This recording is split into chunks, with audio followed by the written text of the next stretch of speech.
my younger brother, Peter Broderick, is also a musician. And he, over the years, has been sort of like the archivalist of the family, sort of picking up all the pieces of recorded material from not only my mom, but my dad as well, and kind of squirreling them away and making projects out of them and stuff. So he sort of worked with my mom on that record, putting it together, and I played a little bit on it. It was mostly my brother and my mom, and Western Vinyl put it out. Yeah. So my mom and I are label mates.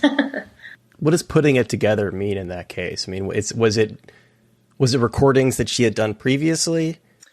Some of them were, and some of them were sort of songs that she used to play when we were kids that my siblings and I would have heard a million times, and sort of just held a really special place in our hearts. And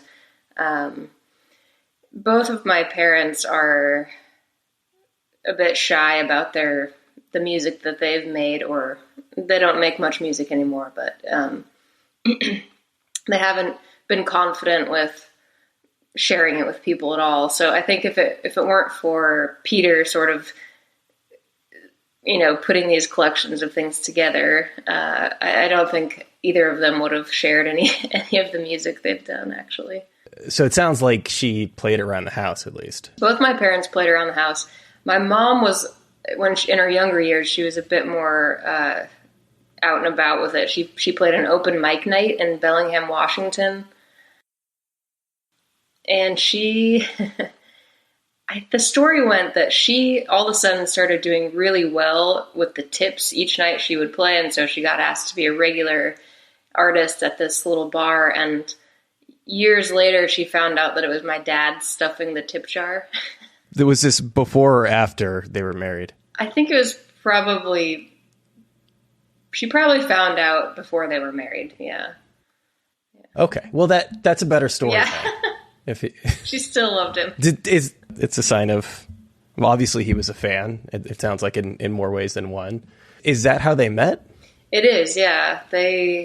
My dad is originally from Southern California, and my mother is from West Virginia. So they both wanted to just travel and play music and kind of get away from their family lives, I think. And so they both ended up in the same part of Washington around the same time and had the same group of friends and stuff. So they met through that. It was a really musical, creative community that they were in at the time. So it sounds like that more contemporary lack of confidence, as you put it, has been, I don't know, a bit of an erosion over time, as far as, I don't know, a result of maybe banging your head against the wall, or at least not wanting to be not being where you wanted to be with your music. Yeah, I think for them it was a case of, my mom was 20 and my dad was 19 when my older brother was born. So, I mean, they were just so young at the time, and I think really it was choices they had to make out of necessity. We grew up in a really creative household, even though they weren't professional musicians or actively pursuing that. I think it was logistical on their part, trying to just support the family and make ends meet and things like that. So my parents were fairly young when they had me. They were young when they had my older sister, and it's that thing in life, and this must have hit you relatively early on, but of looking at where you are at a given point in your life and where your parents are, and maybe being able to forgive them for some of the things when you think about like where you were and what you were doing when you were 19 and 20. Yeah, I'm baffled by the amount of, I think it's my generation too. A lot of friends of mine have a similar story in that their parents just had them at a very young age. And, yeah, definitely when I look back now at what I was doing at that period of time, I just am blown away that they were able to not only just figure out a way to make it work, but, raise a family that the three kids in our family are very productive, and we all like each other, and our family still talks and everything. So it's, it's not perfect, but it's, I don't know how they did it. It's impressive. This is just kind of a result of, I don't know, I'm not going to get in my capitalism spiel this early into the conversation, but obviously when you're at that age, you kind of have to decide between two things, right? You really do have to decide between your career and starting a family. And on your end, I would have to imagine that you would be in a very different place right now if you had taken a similar route as them. Yeah, I can't even imagine. It's interesting. The high school that I went to, a lot of the people from that high school ended up sort of marrying or partnering with people from the area, and just kind of, it was a farming town. There were, generations of farming families, and it's kind of what people did. And they had kids young, and they have teenagers now. And it's just, the choices we make put us on very different paths, I'm not from a farming town, but I'm from a very suburban area, and I, feel very similarly. You're in Los Angeles, right? I am now, yeah. I live in New York, and it's just, it's like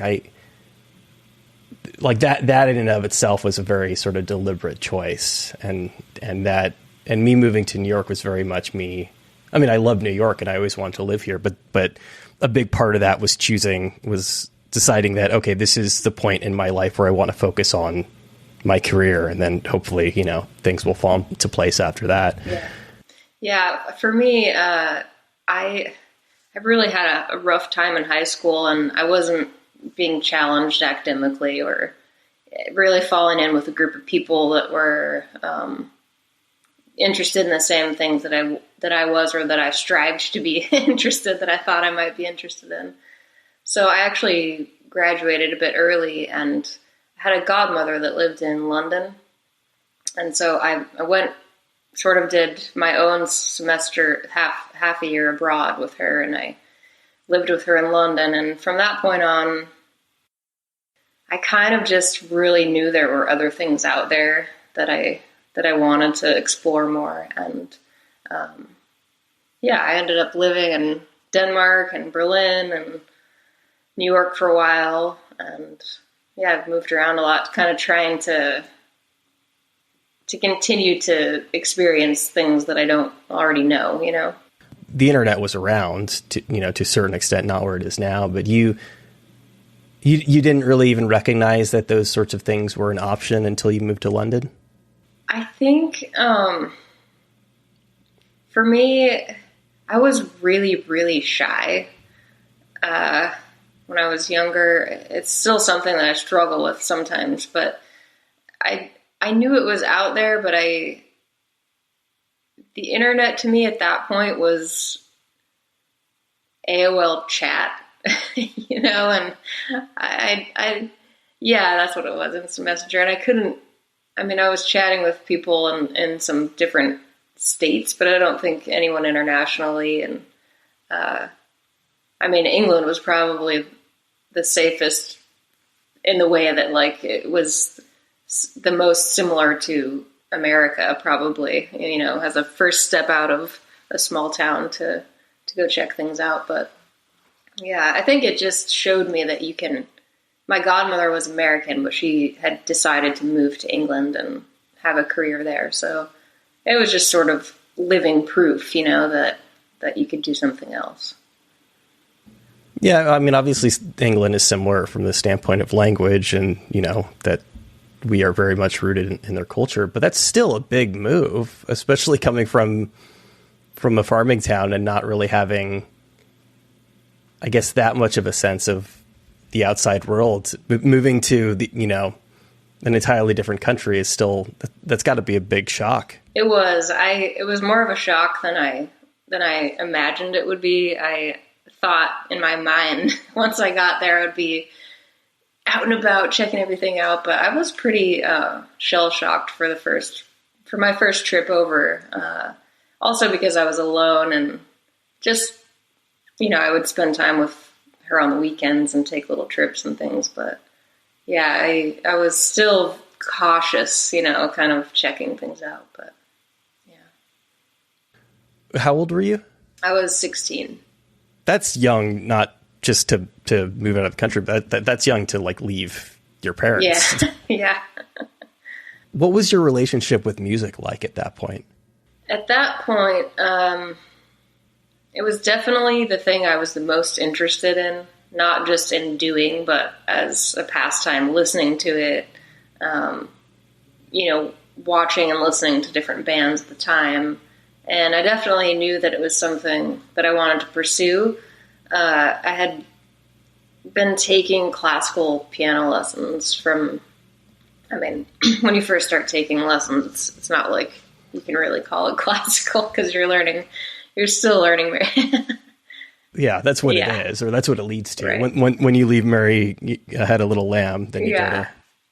Yeah, so I started that when I was 8, and I apparently, according to my parents, I asked them if I could take piano lessons. I don't remember that, but I guess it was just something that I was always interested in doing. So yeah, I wanted to play music and write songs. I thought it was so cool that people did that, and I definitely still felt too shy and too young and inexperienced to be confident really sharing any of that stuff with anyone at that time. Did your parents play piano around the house? No, I think they got the piano for me. My older brother played saxophone. My main one was piano as a kid, and my younger brother he plays everything, but I think he started with Suzuki violin, so we just had a lot of different things going on. Little ska band at home. Yeah, exactly. I guess piano makes sense when you're 8 years old and you think about, music and writing music. That's probably... It's either that or guitar, right? Those are the places that your mind first goes to. Yeah, I think either of those are a good option for, your first instrument. I'm still so glad that I started on piano because I love the percussive element of it, and I think that has been sort of a through line in my interest in music and the music that I make. I'm always interested in the rhythm section, and it's nice to have that background. And even though I'm not playing drums, I'm there's a lot of polyrhythm and different things that you can break down as a piano player that maybe are not so obvious when you're playing an instrument, like a more solo instrument like violin or something like that. It's an interesting element of it. It really is. It is percussive. I mean, you are quite literally like banging a hammer against strings in a way that you aren't when you're playing guitar. And that's something that I think like gets lost in the conversation a lot, unless you're listening to like a really good jazz pianist, you don't always tend to think of it as being a percussive instrument. Your parents, again, having sort of been through that process of trying to make a go at music and to a certain extent, I guess, seeing how difficult it could potentially be. Were they, obviously they were encouraging as far as the three of you, learning instruments and playing around the house, but there's a difference between playing around the house and actually deciding at a certain point that this is the thing that you want to do for a living. Yeah, they're definitely really proud of us. Both my younger brother and I, of all the experiences that we've had and doing things that they probably never even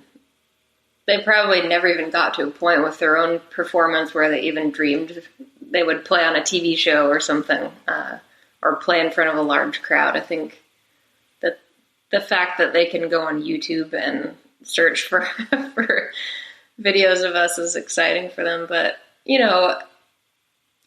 to this day, I still get questions from my mom like, so what are you going to do? So, What are you going to do with your life? Yeah, you've always been really interested in biology and, so they're not unaware of the struggle that still exists with continuing on trying to sustain a career in music, for sure. Do you keep those things in your back pocket as well? It's interesting because my story is that I was in school for classical piano performance and composition, and then I started touring in bands so much that I actually ended up dropping out of college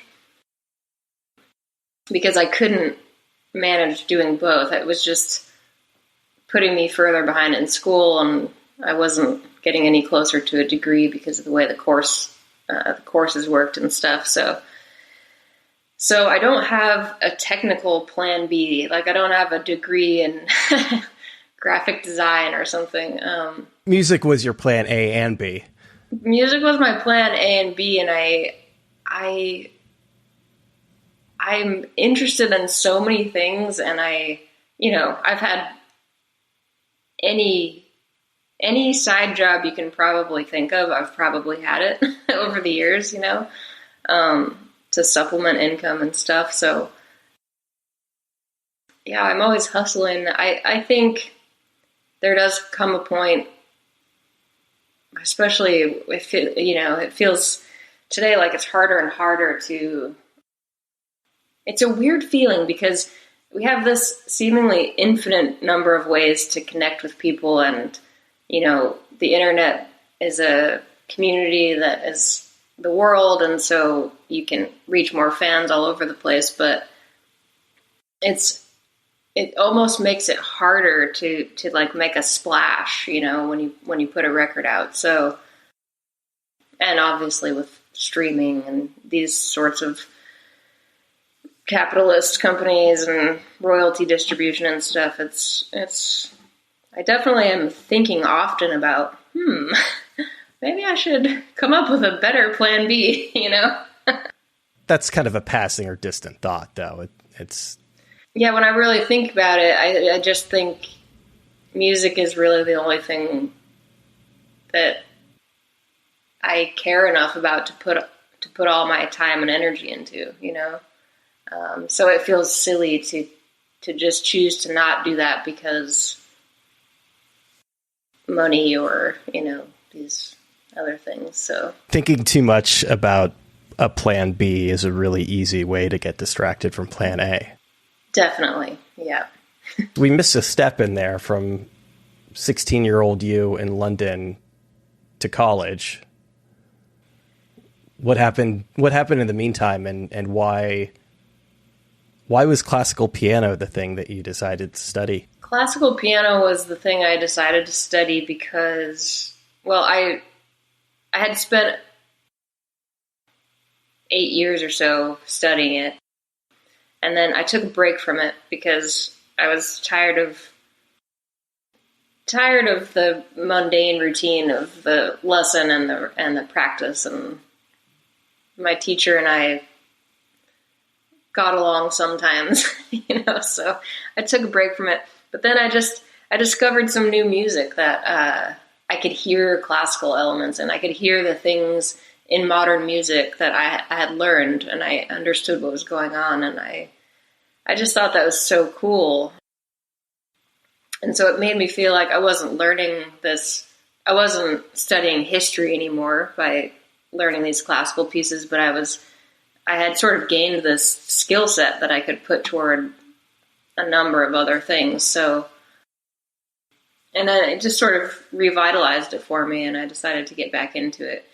And so after that break, I started college a little early as well, and continued on studying the classical performance and composition through the years that I was in school. What were those songs that you were hearing that really, I guess, bridged that gap for you?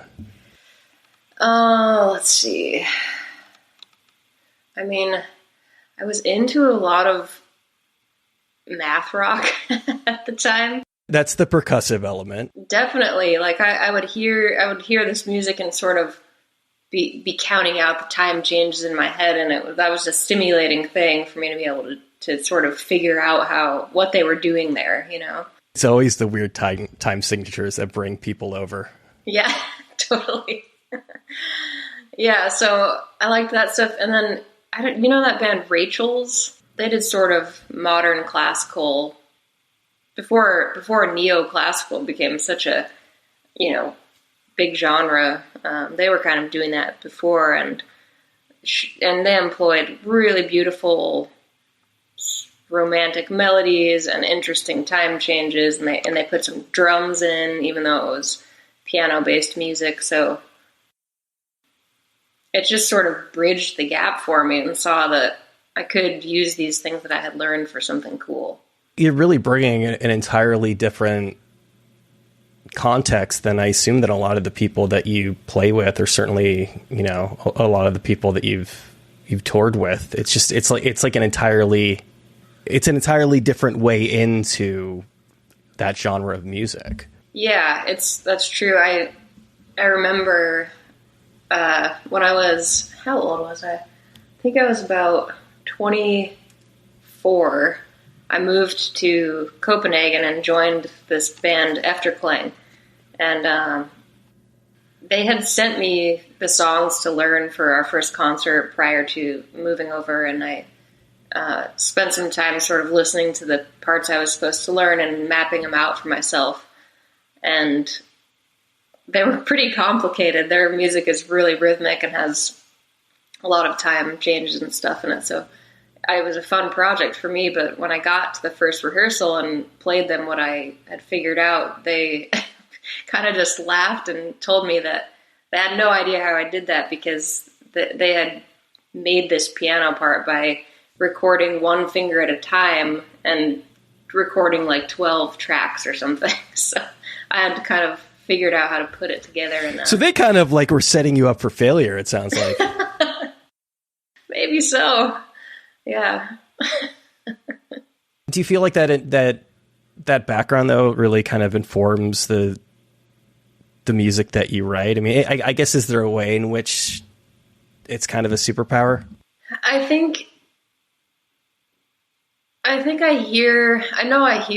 hear things in music differently. I mean, I think everybody hears music differently. That's something that's really interesting about it. But when I've worked with other people, I know that I'm hearing things that untrained musicians might not be aware are happening. It's hard for me to say how much of it comes out in my music. I would assume that it definitely does. I will say that the further away from that sort of classical practice that I had and playing that type of music, I think my music, in my own mind at least, has become a bit simpler,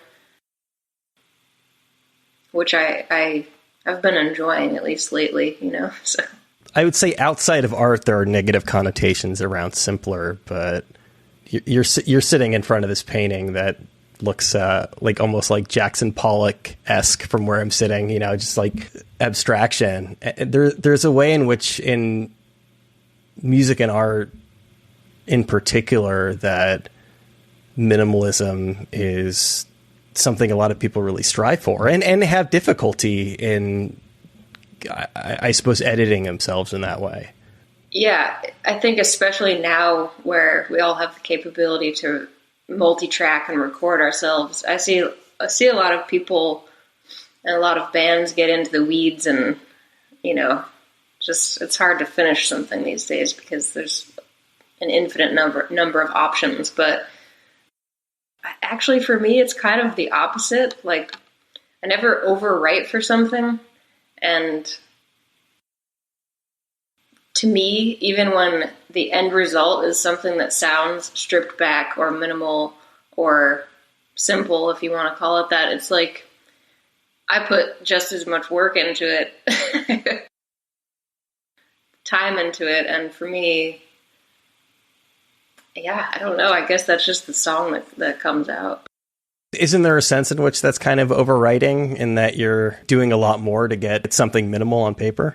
Well, it's not as if I'm building up this huge thing and then realizing it's too much and I need to strip it back because it's the message or the essence of the song isn't coming out anymore. Yeah, I guess I've just never had the problem of at least I don't think overcrowding something. You know, I enjoy the sort of clean, minimalistic approach to things. And I've been thinking about this a lot lately. I guess what overproduction means in this, post like Pro Tools home recording age. Years ago, I spoke to a producer who, was telling stories about people spending like hours and hours on a particular kick drum hit. And that's something that you can do, right? You can really sit there and if you want to labor over every aspect. And this album, which, in a lot of ways was a home recording, was you producing. Did you risk falling into that? I had some pretty good limitations. Well, it was my first time sort of really diving into using Pro Tools, and I basically had inherited an old studio computer and small rack of outboard gear from my brother, and he had it set up and showed me how to use it exactly how it was set up, and I took notes in my notebook on how to do that, and I learned tricks and shortcuts and stuff from there, but my kick drum sound wasn't infinite. I didn't have every plugin for kick drums or samples of kick drums. I had a small folder of kick drum and maybe 3 options that I could choose, and I think that was good for me because I didn't want to get too caught up in that sort of thing. I do think that's really fun, and I could see myself spending time getting more specific about the sounds that I like for future recordings, but I didn't want to loop that process into my songwriting process. Yeah, it's fun, but it can be completely self-defeating. I mean, that's a really good way to not ever get a record out the door. Yeah, so there were a handful of songs, some of the ones that are a bit more produced on the record that I had programmed these, beats in, and I knew I wasn't going to be able to get them to where I wanted them to be for the final recording, and so I didn't even waste time doing that, and I knew that I could, Dan Goodwin, who I worked with on finishing the record, I knew that he would just have all the options and have a good sense of what I was going for and things like that. So, I mean, is there an extent to which then your decision to really go all in on producing your own music is a direct result of you getting this new equipment from your brother? I think that and the pandemic, honestly, because it was the first time that I just was home, I had just finished a tour in Europe. I was doing some touring for Invitation, my record that came out in 2019. I did one European tour, and then the borders were like literally closing behind us as we drove through them in the springtime there. So, it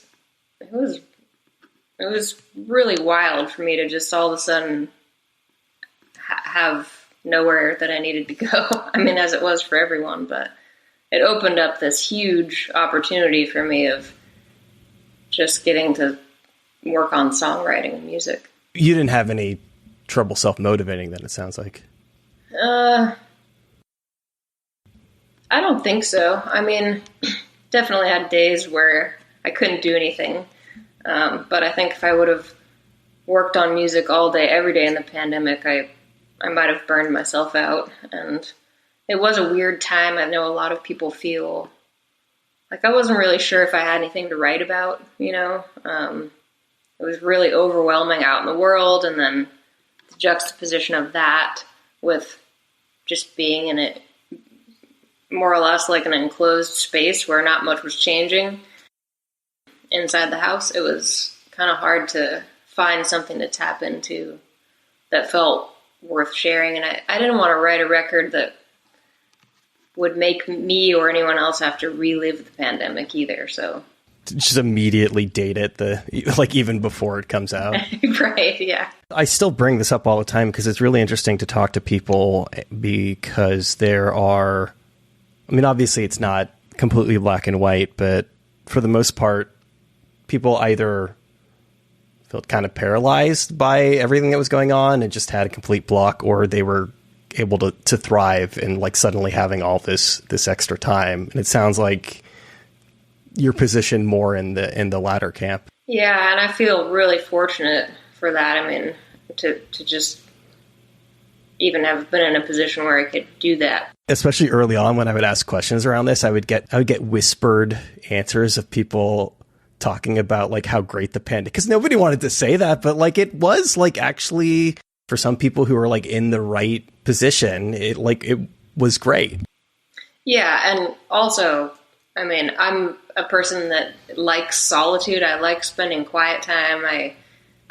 I'm before I lived in LA, I lived on the Oregon coast in a pretty remote area, and I, for the most part, really kind of enjoy solitude. So for me, that I know a lot of people struggled with the social aspect of it and mental health around that, and for me, that luckily that wasn't so much of an issue. So I live in the city. Can be extremely introverted, and I actually got really concerned how much I enjoyed suddenly like not being around anybody for long stretches of time. Yeah. But what was it like the first time you sort of went out and maybe not even directly sat down with people, but just sort of observed people moving around and doing stuff in the city again? How did that make you feel?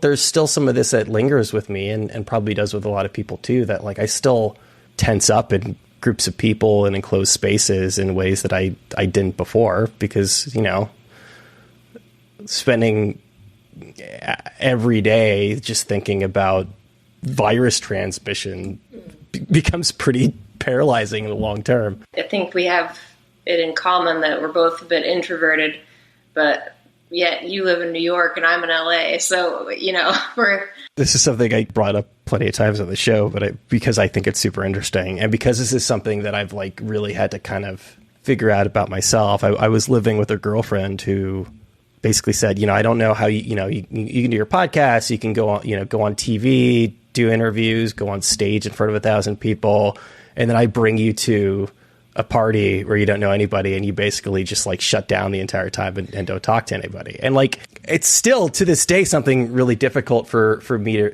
to reconcile. But New York, I think this is even much more the case in New York than Los Angeles, because obviously like LA is still fairly sprawling and you can have space if you want space. But there's a sense in which, because of how many people there are at all times, living here can be alienating.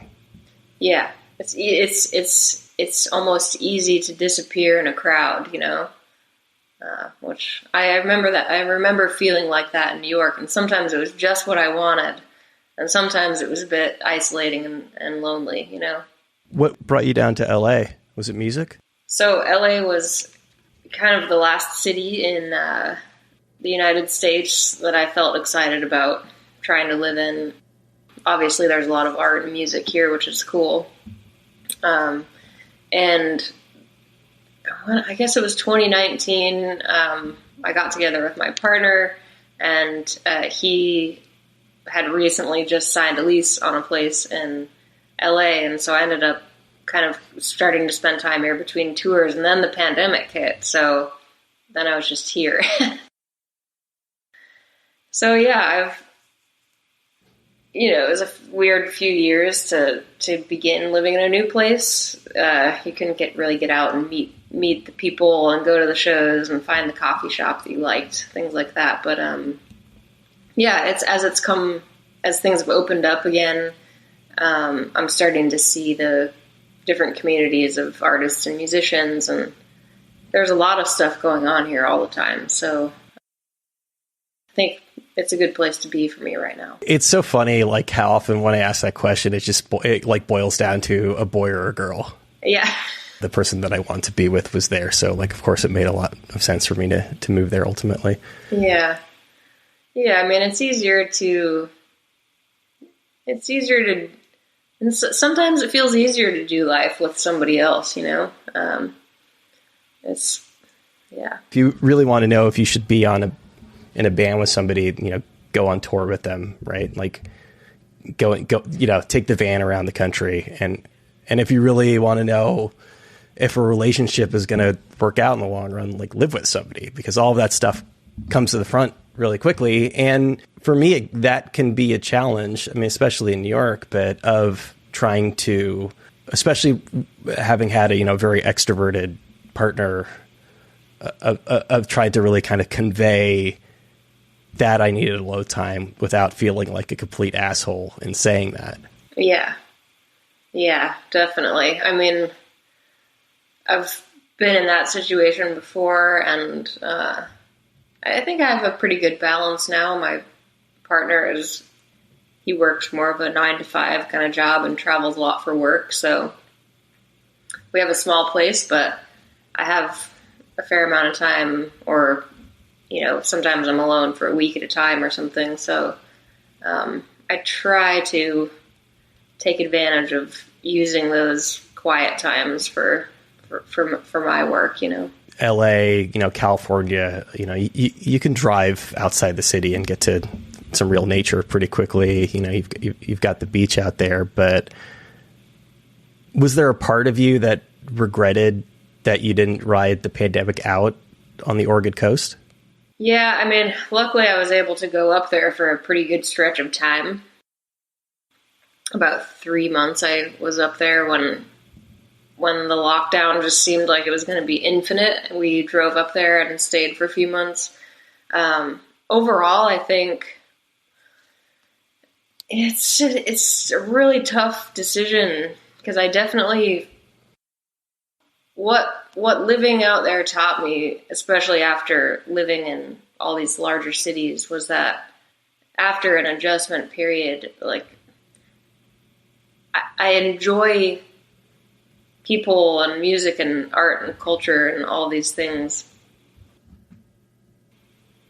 but I don't like all the consumption necessarily that goes along with it, whether it's living in a more expensive place or having to center your engagements around like drinking and being out late and all these types of things. I don't feel like I need that stuff so much.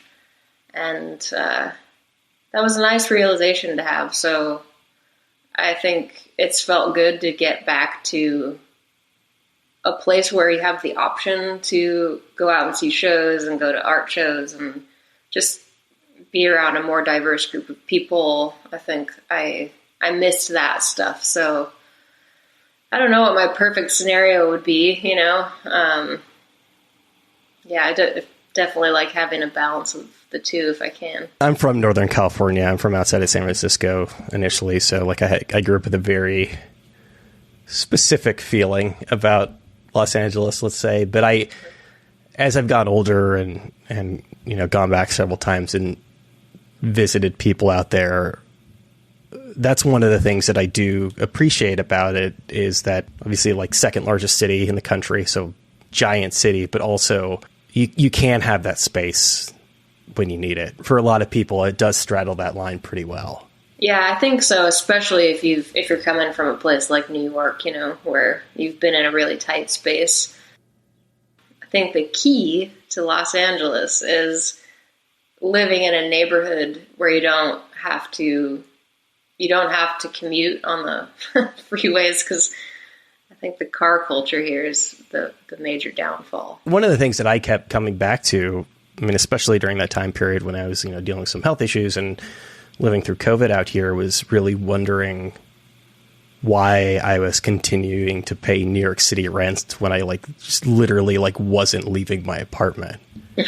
Yeah, I think a lot of people were asking themselves that question, and obviously a lot of people pushed the eject button and moved upstate or moved to a completely different area entirely. But growing up again in a very, very suburban part of the Bay Area, like I couldn't wait to get out.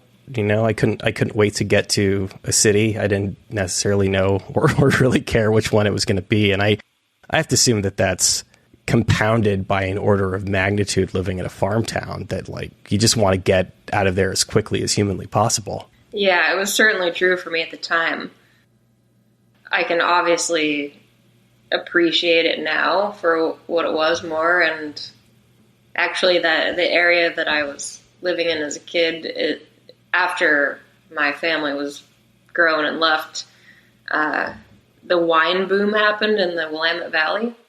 So now you can go through all these small towns that used to be just literally a gas station and maybe a deli or a dentist or something. And there's cute little restaurants and places that you can, get a good cup of coffee, things like that. So that's happened in a lot of places. It certainly had happened, in a very different way, but where I'm from, in that eventually Silicon Valley kind of creeped into the area and brought all of the good and the bad that brings. That's certainly, even with that like very clear external factor in both of those cases, I do think that that's happened to a lot of small towns, as like, as much as I hate Starbucks, like it really did sort of bring this idea of coffee culture to the States in a way that wasn't there before. And then you really can't overstate how big of an influence the internet has had on that too. And it has made these smaller places so much more connected than they were, even like 20 years ago. Yeah, it has. And I think that, I like to think that ultimately it's good for people to have the option to know that there's other things out there. And I think the internet has been good for that. And the thing that you risk, and I've certainly seen this to a troubling degree where I'm from, is that kind of homogeneity everywhere, of just like, you do really risk losing some of the things that made that place unique. Absolutely. Yeah. Yeah. And I think as time moves on and we see it becoming harder for people to find a way to just do normal things in life, like buy a house or live in a place that they want to live. I think that then we start searching for, what is the reason behind this?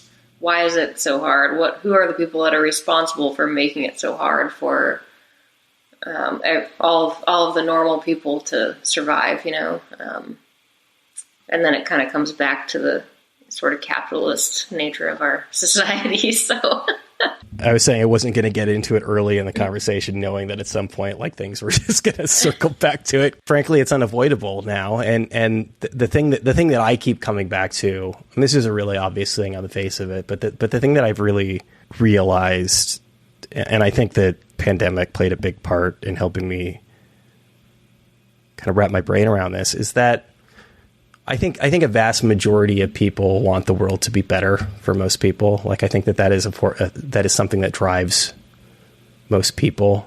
And obviously there's a problem of having different solutions to those problems. But at the end of the day, I think the real issue is that we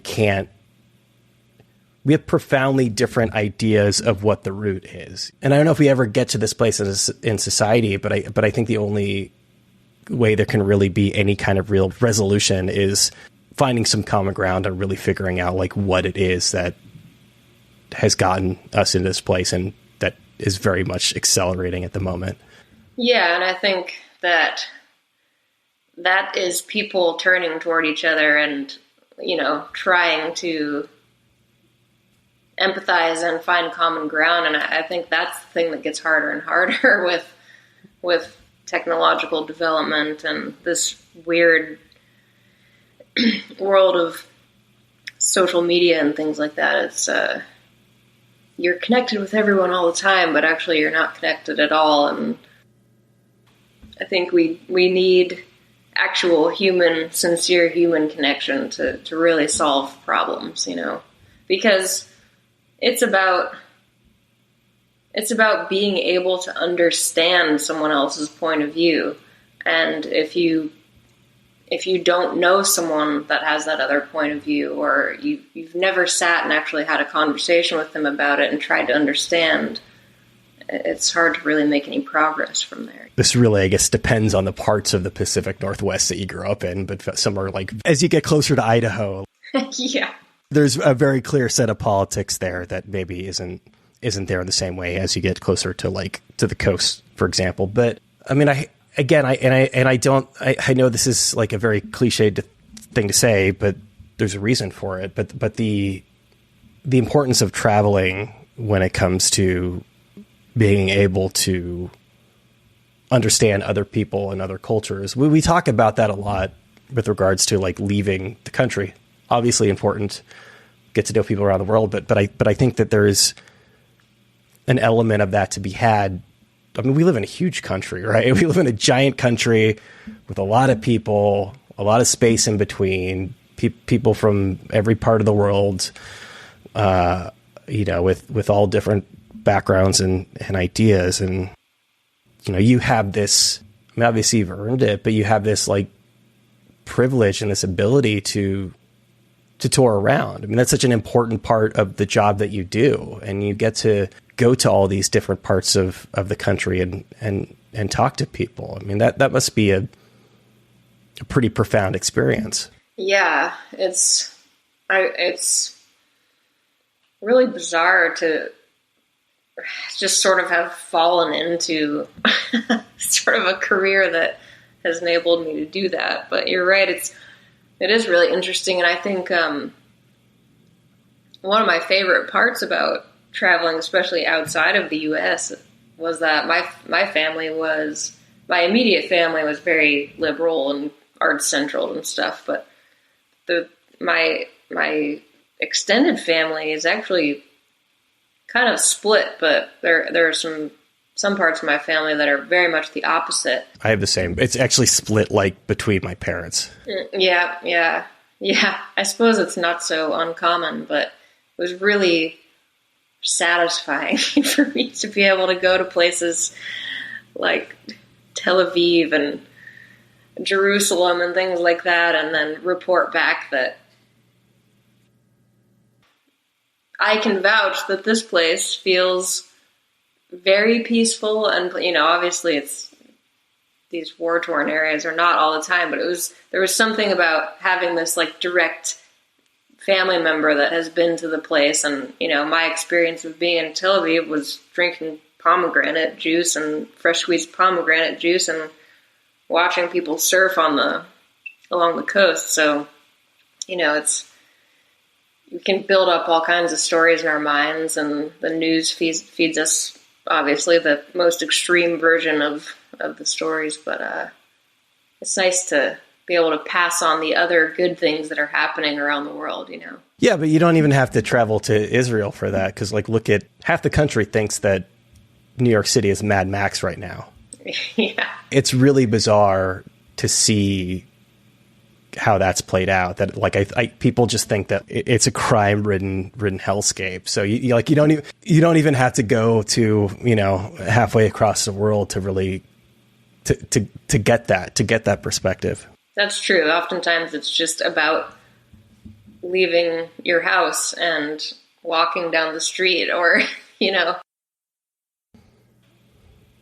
yeah, just having your own experience instead of listening to what everybody else is telling you.